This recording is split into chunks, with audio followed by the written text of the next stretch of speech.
anti-fraud in 1 minute.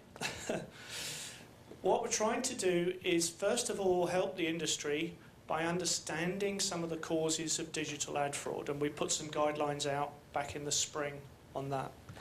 Then we wanted to identify the types of fraud and the level of risk of each. We put that into what we call a taxonomy document, which was published last month. And then the next stage is to agree which of those types of fraud commercially are significant, because there are lots of clever technical things people can do, but there's actually not much of it, so it doesn't really matter. And we're in the middle of that process now. And the next stage will be to identify what we can publish about how to reduce that fraud technically, while also protecting the intellectual property of the companies like Integral and Forensic who track fraud. So that's the biggest challenge we've faced so far. We've got two groups working on this. This is the commercial group, and you'll see some local and global brands there, big agencies, tech companies, and those same trade associations that I talked about earlier. So it's the industry doing this together under JICWebs. And then we also have a technical group that argue about what can and can't be done.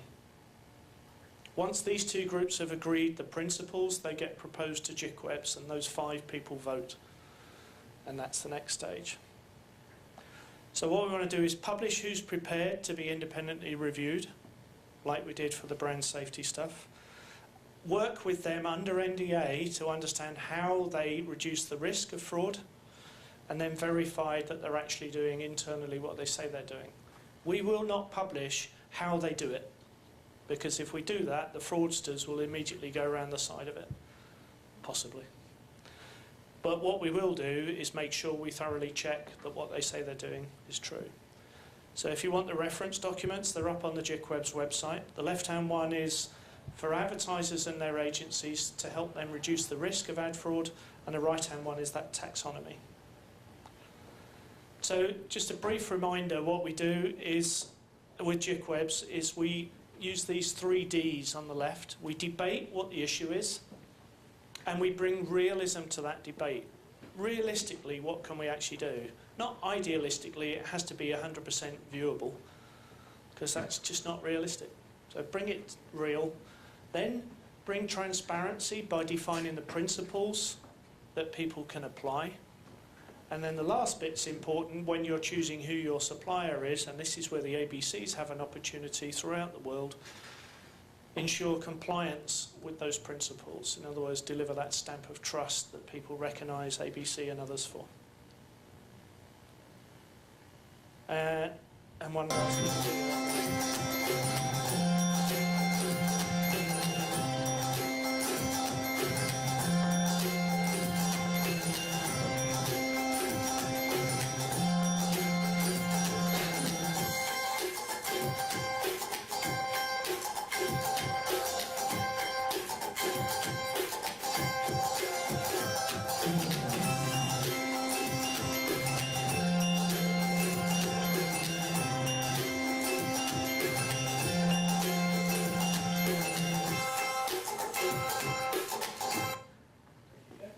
That was Ming, our next speaker, in the bath and on his push bike. I hope that's whetted your appetite for what we're going to touch on this morning. I know a lot of those things are really complex issues if you're not immersed in digital, but I make no apology for that. And the reason why is the UK digital advertising market this year will spend £7.5 billion in digital advertising. That level of money at risk means those issues are really important to the people at the top of that chain. So that's why this is important. Okay, thank you very much.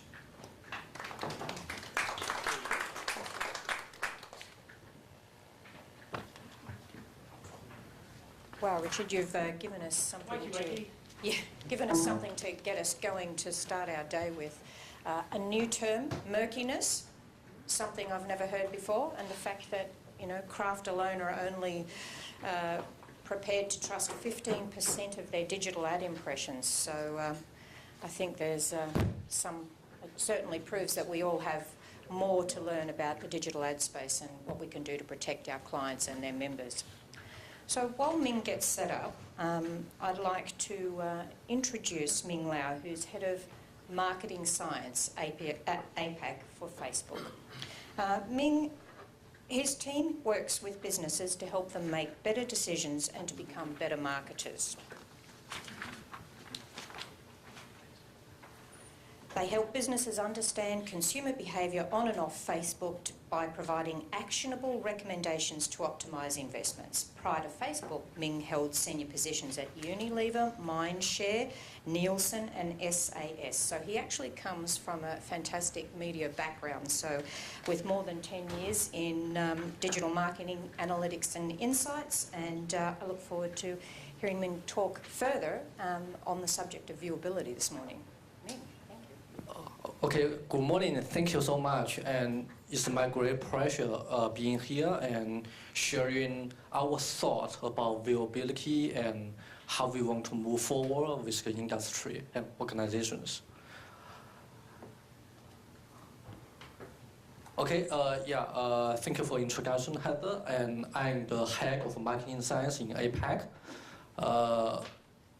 This is probably you can see from my Facebook page. I work at Facebook and I was from Duke, and so I'm a huge basketball fan, naturally. Okay, first, before I talk about viewability, I want to talk about people, because people power our brands. And when we talk about people, it's not just about cookie, it's not just about user, it's about the real user, real people behind it. This is a little update of our latest number. If you had a chance to see our latest quarter's earnings, we have 1.55 billion on user on Facebook, monthly active user on Facebook. And also another thing is about Instagram. We have about 400 million active user monthly on Instagram right now. So right now for Facebook, when we talk about advertising, actually we majorly talk about Facebook and Instagram. As for other apps like WhatsApp, Groups, Messenger, etc., we don't have a real advertising or monetization on those apps yet, but it will come soon.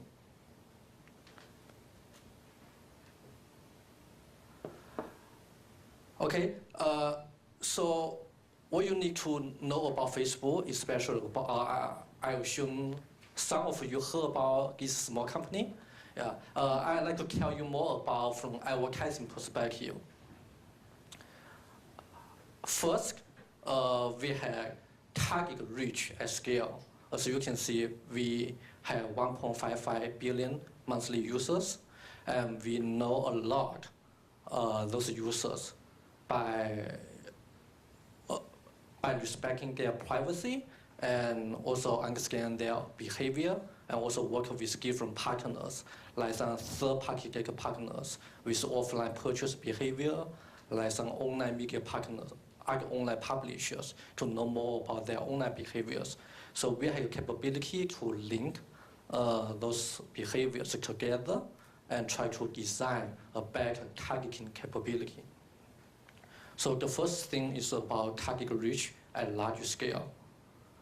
The second thing is about Facebook is all about cross devices. So people use Facebook on desktop, people use Facebook on mobile or iPad. With the single login system, we are able to connect them all together. So it's all about one real person instead of different ID or different cookies in different devices. And also at Facebook, for Facebook, we have very high engagement, especially in some countries. Average people spend a lot of time on Facebook every day, checking news feeds, checking video. Actually, we just announced in our quarterly earnings, every day we have 8 billion video views on Facebook alone.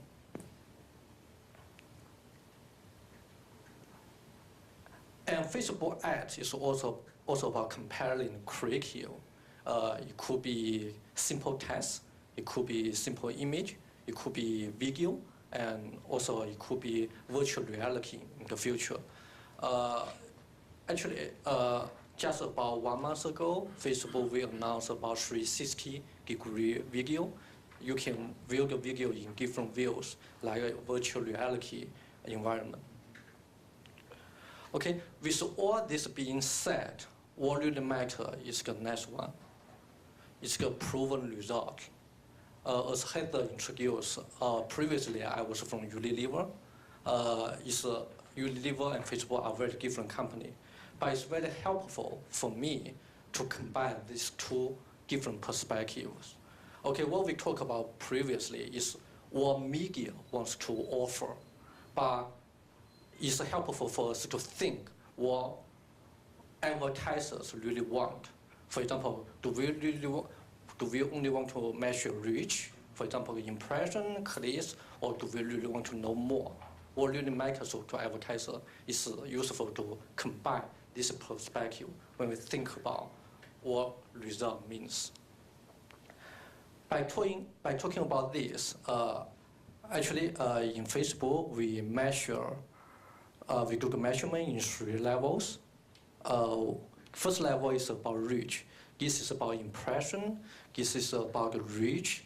This is about the GRP we generally talk about. It means how many people we have reached with our message, with how many times.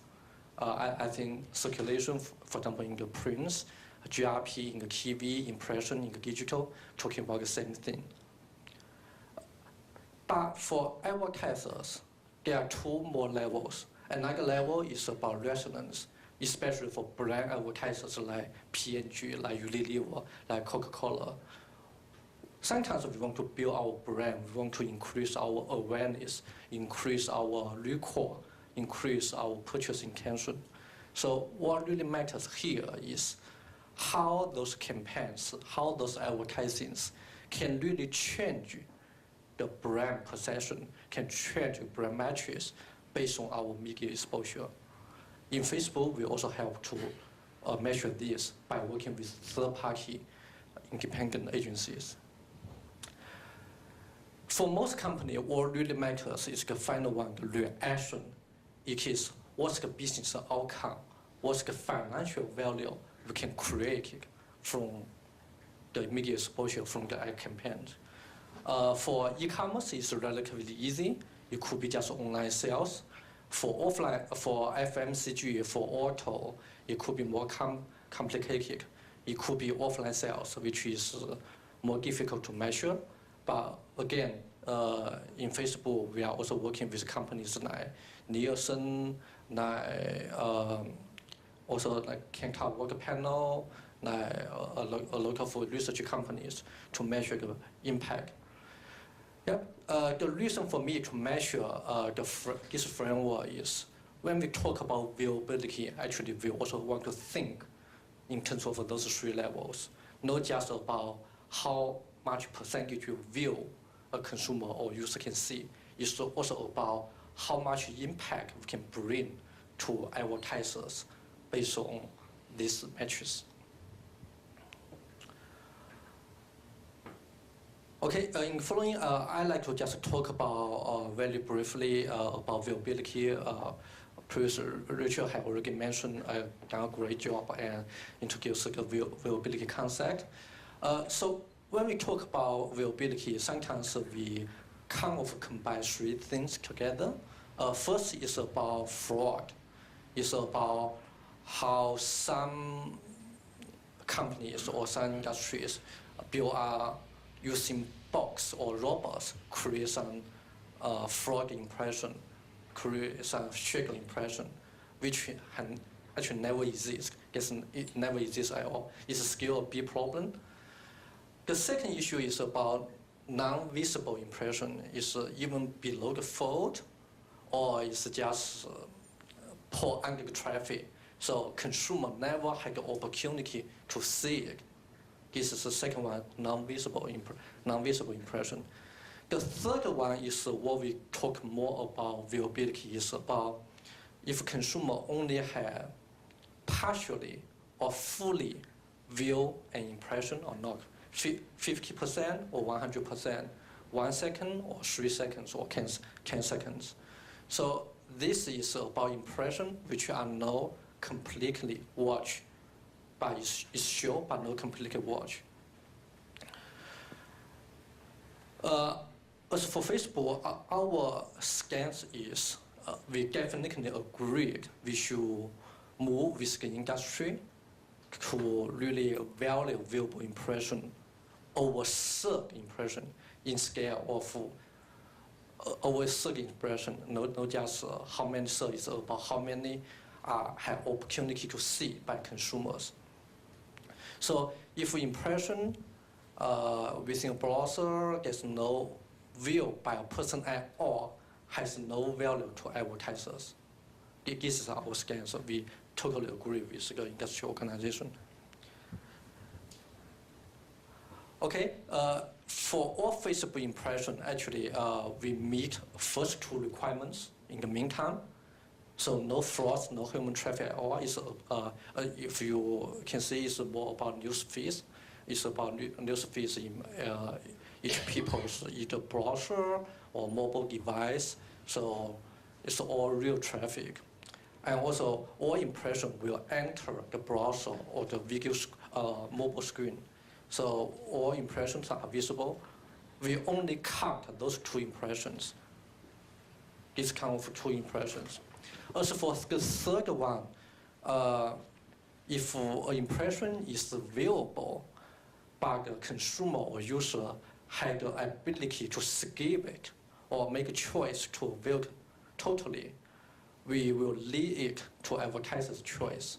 We provide options to let advertisers to choose they want to consider it a view or not.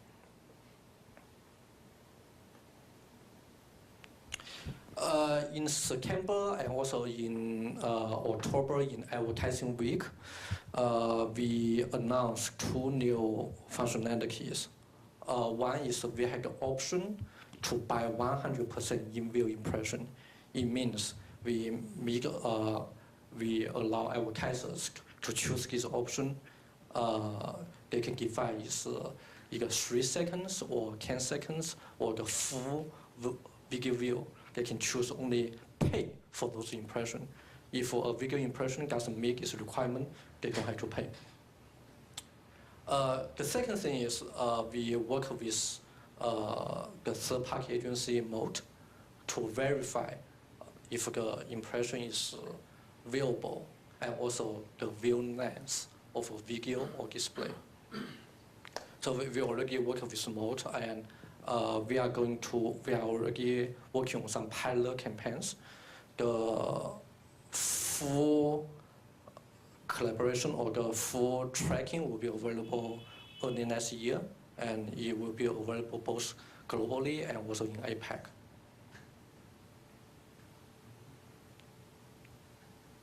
By doing this, we believe it's best to advertisers' interest to provide them the choice. So we believe they can choose whatever is best for them, and we are now in the best position to assume how they want to spend their investment on our platform. So if some people prefer they spend on, as long as impression enter consumers' browser or mobile screen, we provide their option. If they only want to pay for impression, which is 100% view, we also provide this option.